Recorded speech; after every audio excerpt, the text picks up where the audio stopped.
La graisse corporelle, vaste sujet. Pour beaucoup de monde, c'est l'ennemi public numéro 1, quelque chose à combattre à tout prix.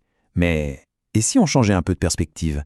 Aujourd'hui, on va plonger au cœur de la science du tissu adipeux pour découvrir son rôle, qui est bien plus surprenant qu'on ne l'imagine. Spontanément, la réponse qui vient, c'est « ben oui, évidemment ».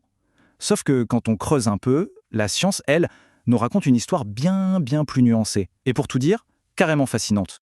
Oui, vous avez bien entendu. Il faut vraiment sortir de l'image de la graisse comme une simple masse inerte, une sorte de réserve passive. Pas du tout. Le tissu adipeux est un organe à part entière, un organe super actif qui communique avec le reste du corps, qui régule plein de choses. Bref, il est absolument essentiel à notre équilibre. Bon, mais alors, comment ça fonctionne tout ça? Très concrètement. Après un repas par exemple, comment notre corps prend la décision de stocker de l'énergie?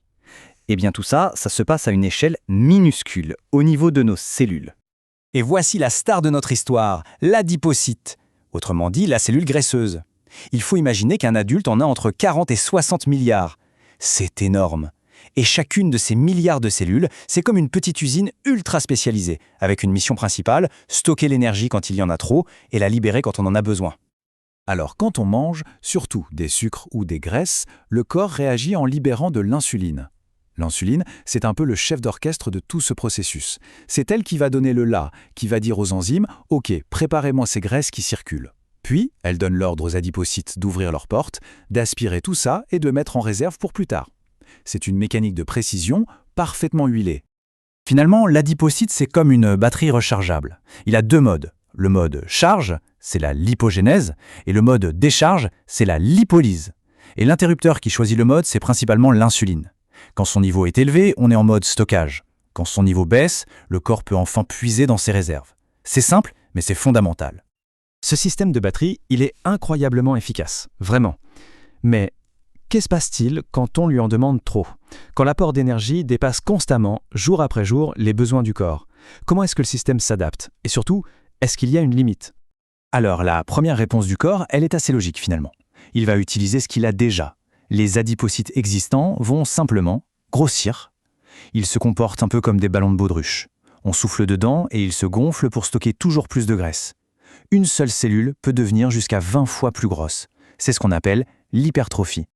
Sauf que, voilà, ces ballons ne sont pas extensibles à l'infini. Il y a une limite. Et une fois que les cellules existantes sont pleines à craquer, le corps passe au plan B. Il change complètement de stratégie. Il ne se contente plus de remplir les contenants, il en fabrique de nouveaux. C'est l'hyperplasie, la multiplication des cellules graisseuses. Et c'est là, précisément là, que se situe le vrai tournant, le quasi-point de non-retour. Pourquoi? Parce qu'une cellule qui a juste grossi, on peut la vider, la faire dégonfler.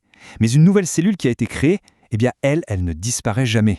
Elle est là, et elle reste là, pour toujours, attendant patiemment d'être remplie à nouveau. C'est exactement ça qui rend la perte de poids si difficile sur le long terme. Donc on a vu que le nombre de cellules graisseuses pouvait augmenter, c'est un fait. Mais il y a un autre facteur qui est peut-être encore plus important pour la santé, c'est de savoir où cette graisse est stockée. Parce que, croyez-moi, toutes les graisses ne se valent pas. On observe globalement deux grands schémas de répartition qui sont très liés aux hormones. D'un côté, la répartition androïde, qu'on voit plus souvent chez les hommes, avec un stockage qui se fait surtout au niveau du ventre. De l'autre, la répartition gynoïde, plus typique chez les femmes, où la graisse va se loger sur les hanches et les cuisses. Ce n'est pas un hasard, c'est une réserve d'énergie prévue pour une éventuelle grossesse. Ce graphique est très parlant. Il montre la proportion de graisse qui est stockée non pas sous la peau, mais en profondeur, à l'intérieur de l'abdomen. Et là, la différence est nette. En moyenne, 21% chez les hommes contre 8% chez les femmes. C'est cette graisse-là, la graisse viscérale, qui entoure les organes, qui est la plus problématique pour la santé métabolique.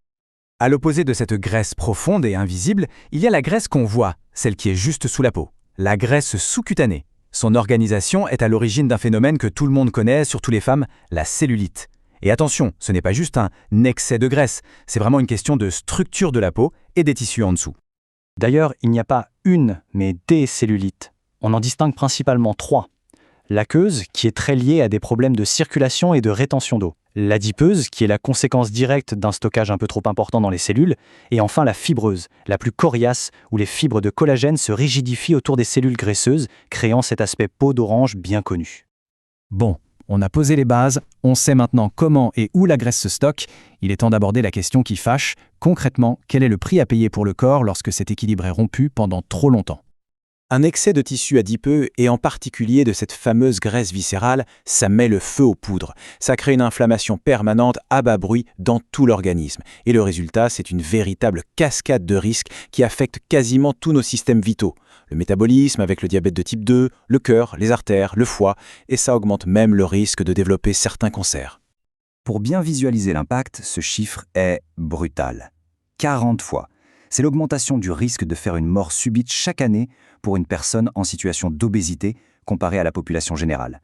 Ça donne une idée assez claire de la pression monumentale que l'excès de poids fait peser sur le système cardiovasculaire.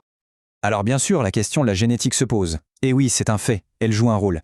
Avoir des antécédents familiaux peut multiplier le risque d'obésité. Mais la vraie question, c'est celle-ci. Est-ce que nos gènes sont une condamnation ou est-ce qu'ils ne font que préparer le terrain ?